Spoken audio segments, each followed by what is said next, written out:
Bangalore. Bangalore days സിനിമയിലെ നസ്രിയയുടെയും ദുൽഖറിൻ്റെയും നിവിൻ പോളിയുടെയും ബാംഗ്ലൂർ. ആ സിനിമയ്ക്ക് ശേഷമാണോ എന്നറിയില്ല, ബാംഗ്ലൂർ മലയാളികൾക്ക് സ്വാതന്ത്ര്യത്തിൻ്റെയും സ്വപ്നങ്ങളുടെയും നഗരമാണ്. ട്രെയിൻ 1 മണിക്കൂറോളം ലേറ്റായി. പുലർച്ചെ 6 മണിയോടെയാണ് സ്റ്റേഷനിലെത്തിയത്. പുറത്തെ ഗേറ്റിന് മുൻപിൽ കാത്തുനിന്നാൽ മതിയെന്ന അങ്കിളിൻ്റെ നിർദ്ദേശം അനുസരിച്ച് അവൾ ലഗേജും എടുത്ത് പുറത്തേക്ക് നടന്നു. എല്ലാ റെയിൽവേ സ്റ്റേഷനിലെയും പതിവ് കാഴ്ച പോലെ പുറത്തിറങ്ങുന്ന ഓരോ യാത്രക്കാർക്ക് പിറകെയും ഓട്ടോ വേണോ എന്ന് ചോദിച്ചുകൊണ്ട് ഡ്രൈവേഴ്സ് ഓടിത്തുടങ്ങിയിട്ടുണ്ട്. സുഹൃത്തുക്കളെ പിക്ക് ചെയ്യാനായി വന്ന കാറുകളും ബൈക്കുകളുമായി മെയിൻ റോഡിൽ ചെറിയ ബ്ലോക്ക് വന്നു തുടങ്ങി. ട്രെയിനിൽ നിന്നിറങ്ങിയ പകുതി പേരും കേരളത്തിൽ നിന്നും അവളെപ്പോലെ ജോലിക്കായോ പഠിക്കാനായോ വന്ന കുട്ടികൾ തന്നെയാണ്. പക്ഷേ ഇത്രയും പയ്യന്മാർ ഈ ട്രെയിനിലുണ്ടായിട്ടും എന്താണ് ഒറ്റ ഒരെണ്ണം പോലും തൻ്റെ കമ്പാർട്ട്മെൻറ്റിൽ ഇല്ലാതെ പോയതെന്ന് ആലോചിച്ചിരുന്നപ്പോഴേക്കും അങ്കിൾ കാർ കൊണ്ടുവന്ന് മുന്നിൽ നിർത്തി ഹോണടിച്ചു. "ഹേയ് അമ്മു, ബാംഗ്ലൂർ വന്നിട്ട് ആദ്യ ദിവസം തന്നെ കന്നഡയിൽ തെറി കേൾക്കണ്ടെങ്കിൽ വേഗം കയറിക്കോ, പിറകേന്ന് ഇപ്പോൾ ഹോണടി തുടങ്ങും." ദാസങ്കിൾ കാറിൻ്റെ ഡിക്കി തുറന്ന് ബാഗുകൾ കയറ്റുന്നതിനിടെ തമാശയായി പറഞ്ഞു. "അല്ലെങ്കിലും കുടുംബത്തിലുള്ളവർക്ക് നമ്മുടെ പുറത്തു വിളിക്കുന്ന ഫാഷൻ പേരുകളൊന്നും പിടിയുണ്ടാകാൻ വഴിയില്ലല്ലോ." ഫോണിൽ വിളിച്ചപ്പോഴും ആൻറ്റി അങ്കിളും അമ്മ എന്ന് തന്നെയാണ് വിളിച്ചിട്ടുള്ളത്. ഫോണിലൂടെ ഇടയ്ക്കൊക്കെ സംസാരിച്ചിട്ടുണ്ട് എന്നല്ലാതെ ഇതുവരെ ഇവരെ ആരെയും അവൾ നേരിട്ട് കണ്ടിട്ടില്ല. പണ്ടൊരിക്കൽ വീട്ടിലെ ആൽബത്തിൽ ഇവരുടെ കല്യാണ ഫോട്ടോ കണ്ടപ്പോൾ ഇത്രയും ഭംഗിയുള്ള ആൻറ്റി എന്തിനാണ് അങ്കിളെ കെട്ടിയതെന്നോർത്ത് അത്ഭുതപ്പെട്ടിട്ടുണ്ട്. പിന്നെ അങ്കിളിന് ബാംഗ്ലൂരിൽ വലിയ ബിസിനസ്സാണെന്നും അവനിപ്പോൾ ഉള്ളതൊക്കെ ചെറിയ പ്രായത്തിൽ കഷ്ടപ്പെട്ട് പണിയെടുത്തുണ്ടാക്കിയതാണെന്നൊക്കെയുള്ള അച്ഛനമ്മമാരുടെ അഭിമാന കഥകൾ കേട്ടപ്പോൾ ചിലപ്പോൾ കാശുകൊണ്ട് കെട്ടിയതാകാം എന്ന് വിചാരിച്ചു. അല്ലെങ്കിലും ലുക്കിലും അല്ല കാര്യം ഇരിക്കുന്നതെന്ന് മനസ്സിലാക്കാനുള്ള ബുദ്ധിയൊന്നും ജനിച്ച അന്നു മുതൽ ബോഡി ഷേമിംഗ് കേട്ടു വളരുന്ന കുട്ടികൾക്ക് ഉണ്ടാകാൻ വഴിയില്ലല്ലോ.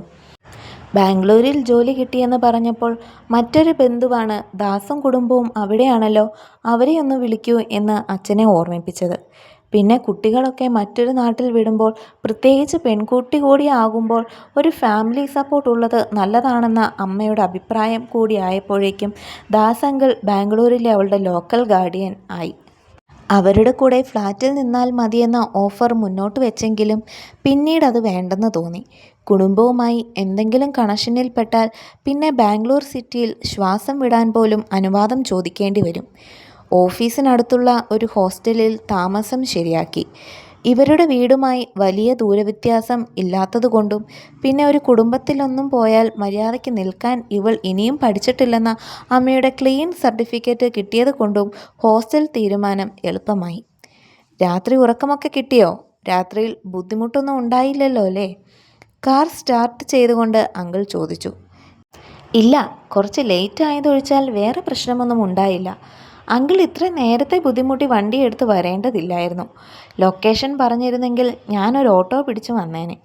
അവളും ഔപചാരികത കൈവിട്ടില്ല. "അയ്യോ, ഇതൊക്കെ എന്ത് ബുദ്ധിമുട്ട്. എനിക്ക് ശാലുവിനെ പോലെ തന്നെയല്ലേ നീയും. നിനക്ക് ഞങ്ങളൊക്കെ സ്വന്തമല്ലേ. ഇതാണ് വർഷത്തിൽ ഒരിക്കലെങ്കിലും കുടുംബക്കാർ ഒന്നുകൂടണം എന്ന് പറയുന്നത്. അല്ലെങ്കിൽ ഇതൊക്കെ ഒരു ബുദ്ധിമുട്ടായി പരസ്പരം തോന്നും." അങ്കിളിൻ്റെ ഒരേ ഒരു മോളാണ് ശാലു. ഇപ്പോൾ +1 പഠിക്കുന്നു. വീട് വിട്ട് പുതിയൊരു നഗരത്തിൽ എത്തിപ്പെട്ടതിൻ്റെ ഒറ്റപ്പെടൽ തോന്നേണ്ടെന്ന് കരുതിയാകും ഫ്ലാറ്റ് എത്തുന്നത് വരെ അങ്കിൾ കുടുംബത്തിലെ വിശേഷങ്ങളെക്കുറിച്ച് വാതോരാതെ സംസാരിച്ചു കൊണ്ടിരുന്നു. ഓരോ ബ്ലോക്കിലും ആ സംസാരം ബാംഗ്ലൂർ നഗരത്തിൻ്റെ ട്രാഫിക് ബ്ലോക്കിലേക്കും നീണ്ടു. "ബാംഗ്ലൂർ ഉണർന്നു വരുന്നതേ ഉള്ളൂ. ദേ ആ വഴിയാണ് HSR ലേഔട്ടും നിൻ്റെ ഓഫീസുമെല്ലാം. ഹോസ്റ്റലിൽ നിന്ന് ഒരു റിക്ഷ പിടിച്ചാൽ മതി. പിന്നെ രാവിലത്തെ ഇവിടുത്തെ ട്രാഫിക് അനുസരിച്ച് 1 മണിക്കൂർ മുൻപേ ഇറങ്ങേണ്ടി വരുമെന്ന് മാത്രം." റോഡിൽ നിന്നും ഇൻഡിക്കേറ്റർ ഇട്ട് ഇടത്തോട്ട് തിരിയുന്നതിന് മുൻപേ നേരെയുള്ള റോഡ് ചൂണ്ടിക്കാട്ടിക്കൊണ്ട് അങ്കിൾ പറഞ്ഞു. അടുത്തിടെ പെയിൻ്റ് അടിച്ച് മിനുക്കിയെന്ന് തോന്നിപ്പിക്കുന്ന ഒരു 8 നില ബിൽഡിങ്ങിൻ്റെ മുൻപിൽ അങ്കിൾ വണ്ടി നിർത്തി. ചൂടിഡലിയും സാമ്പാറും ഒരുക്കി 3-ാം നിലയിലെ 6B ഫ്ലാറ്റിൽ ആൻറ്റി അവരെ കാത്തിരിപ്പുണ്ടായിരുന്നു. ഞായറാഴ്ച ആയതിനാൽ ശാലു രാവിലെ ട്യൂഷന് പോയി. 2 മുറികളും ചെറിയ ഡൈനിങ് ഹാളും അടുക്കളയുമായി ഒരു ചെറിയ ഫ്ലാറ്റ്. ഡൈനിങ് ഹാളിൻ്റെ നേരെ വലതുവശത്തായി ബാൽക്കണി. വലിയൊരു കറിവേപ്പില ചെടിയും ആൻറ്റിയുടെ ചെറിയ പച്ചക്കറി കൃഷിയുമൊക്കെയായി ബാൽക്കണി സമൃദ്ധമാണ്. ബാൽക്കണിയിൽ നിന്ന് നോക്കിയാൽ അപ്പുറത്തുള്ള ഫ്ലാറ്റുകളുടെ എല്ലാം ഉൾവശം നന്നായി കാണാം. നേരെ മുമ്പിലുള്ള ഒരു ഫ്ലാറ്റിൽ ആൾതാമസമൊന്നുമില്ലെന്ന് തോന്നുന്നു.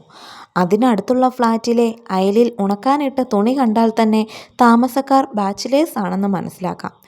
എൻ്റെ കറിവേപ്പില ചെടി ഒന്നും ചവിട്ടല്ലേ?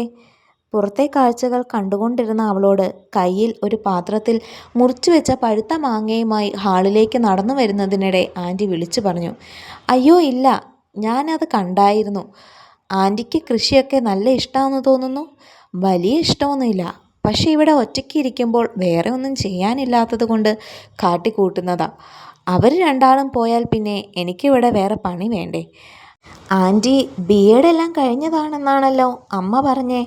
ജോലിക്കൊന്നും ശ്രമിച്ചില്ലേ? ഇല്ല, അങ്കിളിന് ജോലിക്ക് പോകുന്നതൊന്നും ഇഷ്ടമല്ല. പിന്നെ ഇവിടെ കുട്ടികൾക്ക് ട്യൂഷൻ എടുക്കാറുണ്ടായിരുന്നു, ഇപ്പം അതും നിർത്തി.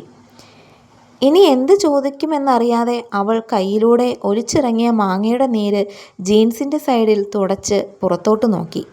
ജീവിക്കുന്ന നഗരം പരിഷ്കാരമുള്ളതാണെന്നൊക്കെ പറഞ്ഞാലും മാറ്റം സംഭവിക്കാത്ത ചില ജീവിതങ്ങളുണ്ട്. വീട്ടിലെ ചുവരുകളെന്നോ ഫ്ലാറ്റിലെ ചുവരുകളെന്നോ വ്യത്യാസമില്ലാത്ത ആ 4 ചുവരുകൾക്കുള്ളിൽ ജീവിച്ചൊടുങ്ങാൻ വിധിക്കപ്പെട്ട ചിലരുണ്ട്. ഉച്ചയ്ക്ക് ഭക്ഷണമെല്ലാം കഴിഞ്ഞിട്ട് നമുക്ക് ഹോസ്റ്റലിലേക്ക് പോകാട്ടോ. അപ്പോഴേക്കും ശാലുവും ക്ലാസ് കഴിഞ്ഞെത്തും. 1 മിനിറ്റിലെ നിശബ്ദത ഭേദിച്ച് ആൻറ്റി വീണ്ടും സംസാരത്തിന് തുടക്കമിട്ടു. ജോലിയുടെ ആവശ്യത്തിനായി അങ്കിൾ പുറത്തു പോയതുകൊണ്ട് ഉച്ചഭക്ഷണത്തിനും അവർ 2 പേർ മാത്രമേ ഉണ്ടായിരുന്നുള്ളൂ. വൈകിട്ട് 3 മണിയോടെ ശാലു എത്തി. ജനിച്ചതും വളർന്നതുമെല്ലാം ബാംഗ്ലൂർ ആയതുകൊണ്ട് അവൾക്ക് മലയാളം അത്ര വശമില്ല. എങ്കിലും അമ്മുച്ചേച്ചി എന്നുള്ള അവളുടെ നീട്ടിവിളിയും കെട്ടിപ്പിടുത്തവുമെല്ലാം അതിഥിക്ക് നന്നേ ബോധിച്ചു. കുറച്ചു നേരത്തെ വർത്തമാനത്തിന് ശേഷം 3 പേരും ഹോസ്റ്റലിലേക്ക് തിരിച്ചു. ആൻറ്റിയുടെ വീട്ടിൽ നിന്നും 5 മിനിറ്റ് പോലും യാത്രയില്ല ഹോസ്റ്റലിലേക്ക്. എങ്കിലും ലഗേജ് ഉള്ളതിനാൽ ഒരു ഓട്ടോ പിടിച്ചു. 2 ദിവസം മുമ്പ് ആൻറ്റി വന്ന് താമസക്കാര്യങ്ങളെല്ലാം സംസാരിച്ചതിനാൽ അഡ്മിഷൻ കാര്യങ്ങളൊക്കെ പെട്ടെന്ന് കഴിഞ്ഞു. ഹോസ്റ്റലിന് 2 ബിൽഡിംഗാണുള്ളത്. പഴയ ബിൽഡിങ്ങിന് 7000 രൂപയും മെസ്സിന് തൊട്ടടുത്ത് കുറച്ചുകൂടെ സൗകര്യമുള്ള പുതിയ ബിൽഡിങ്ങിന് 10000 രൂപയുമാണ് വാടക. അതിഥി റൂം എടുത്തത് പുതിയ ബിൽഡിങ്ങിലാണെങ്കിലും തൽക്കാലം റൂം ഒഴിവില്ലാത്തതിനാൽ 2 ആഴ്ച പഴയ ബിൽഡിങ്ങിൽ വേണം താമസിക്കാൻ. ദേ ഇവിടെ മതിലുചാട്ടം കള്ളുകൂടി തുടങ്ങിയ ഉടായിപ്പുകളൊന്നും കാണിക്കല്ലേ. ലോക്കൽ ഗാർഡിയനിൽ എൻ്റെ പേരാണ് കൊടുത്തേക്കുന്നത്. യാത്ര പറയാൻ നേരം ആൻറ്റി തമാശ എന്നോണം പറഞ്ഞു. പണ്ട് കോളേജ് ഹോസ്റ്റലിൽ വെള്ളമടിച്ച് പിടിച്ച കഥ അച്ഛൻ ഇവിടെയും പറഞ്ഞു കാണുമോ? അല്ലെങ്കിലും ഈ വീട്ടുകാരിങ്ങനെയാണ്. മറ്റുള്ളവരോട് നമ്മുടെ കുറ്റങ്ങളും കുറവുകളുമല്ലാതെ ഒരു നല്ല വാക്ക് പറയില്ല. അങ്ങനെ വരാൻ ചാൻസ് ഇല്ല. അങ്ങനെയെങ്കിൽ മതിലുചാട്ടത്തിൻ്റെ കാര്യം പറയേണ്ടതില്ലല്ലോ. അതിതുവരെ ട്രൈ ചെയ്യാത്ത ഐറ്റമാണല്ലോ എന്ന ചിന്തയിൽ അവൾ റൂമിലേക്കുള്ള പടികൾ കയറി. സ്റ്റെപ്പ് കയറി ചെല്ലുമ്പോൾ കാണുന്ന ആദ്യത്തെ മുറി അവളുടേതാണ്. 2 കട്ടിലും കബോർഡും ഒരു മേശയും മാത്രമേ മുറിയിലുള്ളൂ. ചെറുതാണെങ്കിലും മുറി നല്ല വൃത്തിയായി സൂക്ഷിച്ചിട്ടുണ്ട്. വൈകിട്ട് റൂംമേറ്റ് വരുമ്പോൾ എന്തായാലും ഒരു അഭിനന്ദനം അറിയിക്കണമെന്ന് അവൾ മനസ്സിലുറപ്പിച്ചു. ലഗേജ് എല്ലാം ഒതുക്കി വെച്ച് ബാംഗ്ലൂരിലെ തണുത്ത പൈപ്പ് വെള്ളത്തിൽ കുളിച്ചു കഴിഞ്ഞപ്പോഴേക്കും സമയം 8 ആയി. ഈ മുറിയിലുള്ള കുട്ടി എന്താണ് ഇനിയും വരാത്തത്? 9:30 കഴിഞ്ഞാൽ മെസ്സ് അടയ്ക്കും. ആദ്യത്തെ ദിവസം ഒന്നും അറിയാതെ എങ്ങനെയാണ് ഒറ്റയ്ക്ക് മെസ്സിൽ പോകുന്നത്? സ്കൂളിൽ പഠിക്കുമ്പോൾ ബാത്റൂമിൽ പോകണമെങ്കിൽ വരെ അവൾക്ക് മറ്റൊരാളുടെ കൂട്ട് വേണം. അതിഥി ഡോർ തുറന്ന് പുറത്തിറങ്ങി. ഓഫീസിൽ നിന്ന് ക്ഷീണിച്ചു വരുന്നവരും കുളിക്കാനായി ബക്കറ്റുമായി ഓടുന്നവരും ഫോൺ വിളിച്ച് വെറുതെ ഉലാത്തുന്നവരുമൊക്കെയായി വരാന്ത സജീവമാണ്. എന്തോ പുറത്തേക്കിറങ്ങാൻ തോന്നിയില്ല. അവൾ വാതിലടച്ച് ബെഡിൽ വന്നിരുന്നു. 5 മിനിറ്റ് കഴിഞ്ഞപ്പോഴേക്കും ഫോൺ വിളിച്ചുകൊണ്ട് ഒരു പെൺകുട്ടി മുറിയിലേക്ക് കയറി വന്നു. കയ്യിലുണ്ടായിരുന്ന സൈഡ് ബാഗും കവറും ടേബിളിൽ വെച്ച് ബെഡിലിരുന്ന് ചെരുപ്പുകൾ അഴിച്ചുകൊണ്ട് അവൾ അതിഥിയോട് ചോദിച്ചു. നീയാണല്ലേ എൻ്റെ പുതിയ റൂംമേറ്റ്? അതിഥി എന്നാണല്ലേ പേര്? ഹലോ, എൻ്റെ പേര് സാക്ഷി. ഞാനാണ് നിൻ്റെ താൽക്കാലിക റൂംമേറ്റ്. അവൾ ചിരിച്ചുകൊണ്ട് പറഞ്ഞു. സാക്ഷി ഡെറാഡൂൺകാരിയാണ്. 1.5 വർഷത്തോളമായി ഇവിടെ ഒരു കമ്പനിയിൽ മൈക്രോബയോളജിസ്റ്റായി ജോലി ചെയ്യുന്നു. അവളുടെ ചേച്ചി കല്യാണം കഴിഞ്ഞ് ബാംഗ്ലൂരിൽ സ്ഥിരതാമസമാണ്. ഹിന്ദി അറിയാത്തത് കൊണ്ട് ഇനി 2 ആഴ്ച റൂമിൽ ഇംഗ്ലീഷ് മാത്രമേ സംസാരിക്കാൻ കഴിയൂ എന്നാലോചിച്ചപ്പോൾ അതിഥിക്ക് ചെറിയ മടുപ്പ് തോന്നി. ഇംഗ്ലീഷിൽ ഒരു ആർട്ടിക്കിൾ എഴുതാൻ പറഞ്ഞപ്പോൾ പേപ്പറു നിറയെ സാഹിത്യം അടിച്ചുവിടാൻ കഴിയുമെങ്കിലും നേരിട്ടൊരു 10 മിനിറ്റ് ഇംഗ്ലീഷിൽ സംസാരിക്കാൻ വിറയലാണ് ഇപ്പോഴും. ഭക്ഷണം കഴിഞ്ഞ് റൂമിലെത്തിയപ്പോഴേക്കും സാക്ഷിയുടെ പുതിയ റൂംമേറ്റിനെ കാണാൻ അപ്പുറത്തെ മുറിയിൽ താമസിക്കുന്ന അവളുടെ സുഹൃത്തെത്തിയിരുന്നു. ഇവിടെ അടുത്തൊരു കമ്പനിയിൽ ആർക്കിടെക്റ്റായി ജോലി ചെയ്യുകയാണ് അശ്വിനി.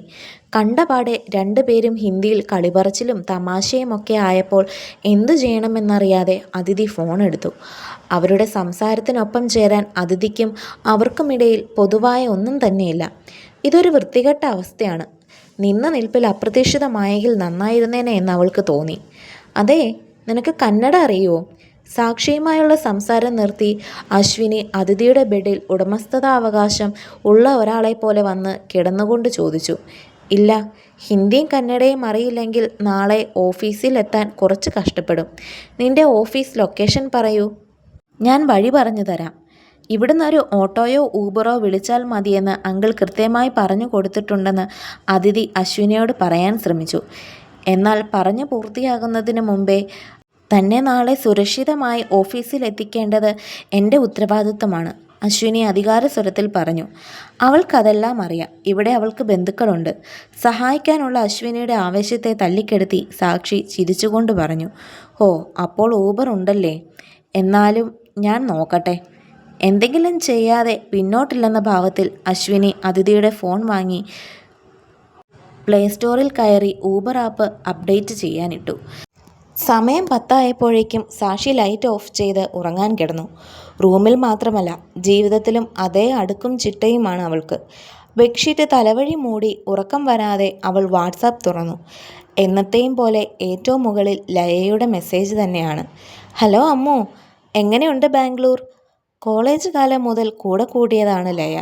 നമ്മളെക്കാൾ സകലമാന ഉടായ്പകളും കയ്യിലുണ്ടെങ്കിലും നമ്മുടെ വീട്ടുകാരുടെ മുന്നിൽ ക്ലീൻ ചീറ്റുള്ള ഒരു സുഹൃത്ത് എല്ലാവർക്കും ഉണ്ടാകും. അതിഥിയുടെ ലൈഫിലെ ആ ഒരു റോളാണ് ലയയ്ക്ക്. കോളേജ് കഴിഞ്ഞ് ജോലിയൊക്കെ വാങ്ങി ഒരു നസ്രാണി ചെക്കനെയും കെട്ടി ഇപ്പോൾ ഡൽഹിയിലാണ് പുള്ളിക്കാരി. എനിക്കിഷ്ടായില്ല. അതിഥി മറുപടി അയച്ചപ്പോഴേക്കും ബ്ലൂടിക്ക് വീണു. അല്ലെങ്കിൽ നിനക്ക് എന്താണ് ഇഷ്ടമാവുന്നേ? എന്തിനാണ് അമ്മു എല്ലാത്തിനോടും ഇങ്ങനെ നെഗറ്റീവ് ആവുന്നത്? ഇത് എത്തിയതല്ലേ ഉള്ളൂ. പയ്യെ പയ്യെ എല്ലാം ശരിയാവും. നീ കുറച്ച് നല്ല ഫ്രണ്ട്സിനെയൊക്കെ കണ്ടെത്ത്. ലൈഫ് കുറച്ചുകൂടെ കളറാകും. ആ ശരിയാണ്, എനിക്കും ബോറടിച്ചു. എല്ലാ കാലത്തും നീ തന്നെ. കുറച്ചുകൂടി സ്റ്റാൻഡേർഡ് ആയിട്ടുള്ള ഫ്രണ്ട്സിനെ കിട്ടുമെന്ന് ഞാനും നോക്കട്ടെ. അയ്യടാ, അങ്ങനെ എന്നെ റീപ്ലേസ് ചെയ്യാമെന്ന് നീ കരുതണ്ട. You are stuck with me forever. ഞാൻ നാളെ മെസ്സേജ് ചെയ്യാം. ഞങ്ങൾ ഡിന്നറിന് പുറത്തു പോകാൻ നിൽക്കാണ്. Rest well. Good night Ammu. Laya അങ്ങനെയാണ്. നമ്മൾ ഈ പുണ്യാളൻ്റെ ബാക്കിൽ കത്തുന്ന ഒരു ലൈറ്റ് കണ്ടിട്ടില്ലേ? അങ്ങനെയാണ് അവളുടെ തലയുടെ പിറകിലുമുണ്ടോ എന്ന് അതിഥിക്ക് തോന്നിയിട്ടുണ്ട്. അത്ര പോസിറ്റീവാണ് അവൾ എപ്പോഴും. അവൾക്ക് ഗുഡ് നൈറ്റ് പറഞ്ഞ് സാക്ഷിയുടെ ഉറക്കം ശല്യപ്പെടുത്താതെ അതിഥി കസാര വലിച്ചിട്ട് ടേബിൾ ലാമ്പ് ഓൺ ചെയ്ത് ഡയറി നിവർത്തി. പ്രിയപ്പെട്ട മഹാദേവ്, നിനക്ക് എഴുതിയിട്ട് ഒരുപാട് ദിവസങ്ങളായി. പറയാൻ പ്രത്യേകിച്ച് വിശേഷങ്ങളൊന്നും ഉണ്ടായില്ല. ജീവിതത്തിൽ എനിക്കിപ്പോൾ പ്രത്യേകിച്ച് പ്ലാനുകളൊന്നുമില്ല. ഒരു ഒഴുക്കിൽ അതങ്ങനെ പോകുന്നു. ഇന്ന് രാവിലെ ബാംഗ്ലൂർ എത്തി. പുതിയ ജോലി, നഗരം, മുഖങ്ങൾ, ഭാഷ, എങ്ങനെയാണ് പിടിച്ചു നിൽക്കാൻ പോകുന്നതെന്നറിയില്ല. പക്ഷെ നമ്മൾ മനുഷ്യർക്ക് ഒരു പ്രത്യേകതയുണ്ട്. ഒന്നുമില്ലാതെ ഒറ്റയ്ക്കൊരു ദ്വീപിൽ കൊണ്ടിട്ടാൽ പോലും അവിടെ വേരുറപ്പിച്ച് വളർന്നു വരുമെന്നുള്ളത് ഉറപ്പാണ്. സാഹചര്യങ്ങളുമായി പൊരുത്തപ്പെട്ട് ജീവിക്കാൻ മനുഷ്യനോളം കഴിയുന്ന മറ്റൊരു ജീവിയില്ല. ആൻറ്റിയും ശാലുവും സാക്ഷിയുമൊക്കെയായി ഞാനിവിടെ ഒരു പുതിയ ജീവിതം തുടങ്ങുകയാണ്. ഇപ്പോഴുള്ള മുറി ചെറുതാണെങ്കിലും എനിക്കിഷ്ടമായി. 2 ആഴ്ച വേഗം ഓടിപ്പോകുമെന്ന് തോന്നുന്നു. ജോലിയെക്കുറിച്ച് ചെറിയൊരു ടെൻഷനൊക്കെ ഉണ്ട്. പിന്നെ എവിടെ പോയാലും വാചകമടിച്ച് നിൽക്കാൻ കഴിയുമെന്ന ഒറ്റ കാര്യത്തിലാണ് എനിക്ക് എന്നോട് തന്നെ മതിപ്പുള്ളത്. ആൻറ്റി നന്നായി സംസാരിക്കുന്ന കൂട്ടത്തിലാണ്. പക്ഷേ നിശബ്ദമാകുന്ന ഓരോ നിമിഷത്തിലും കണ്ണിൽ 1000 സങ്കടങ്ങൾ ഒളിപ്പിച്ചു വെച്ചേക്കുന്നെന്ന പോലെ തോന്നുന്നു. ചിലപ്പോൾ നീ പറയാറുള്ള പോലെ എൻ്റെ ആവശ്യമില്ലാത്ത 1000 തോന്നലുകളിൽ ഒന്നാകാം. ആദ്യ ദിവസത്തിൽ എന്നെ എക്സൈറ്റ് ചെയ്യിക്കുന്നതൊന്നും ഈ നഗരത്തിൽ കണ്ടെത്താനായില്ല. ഒരു വൈകുന്നേരം മറ്റാരും കടന്നു വരാത്ത ഒരിടത്ത് നിനക്കൊപ്പം ഇരുന്ന് പുലരും വരെ ഈ നഗരം ഉറങ്ങുന്നതും ഉണരുന്നതും കണ്ടിരിക്കണമെന്നുണ്ട്. നീ എന്നാണ് വരുന്നത്? കാരണങ്ങളൊന്നുമില്ലാതെ ഞാൻ വെറുതെ വെറുക്കുന്ന ഈ നഗരത്തിലേക്ക്. ഒരുപാട് സ്നേഹത്തോടെ, അതിഥി.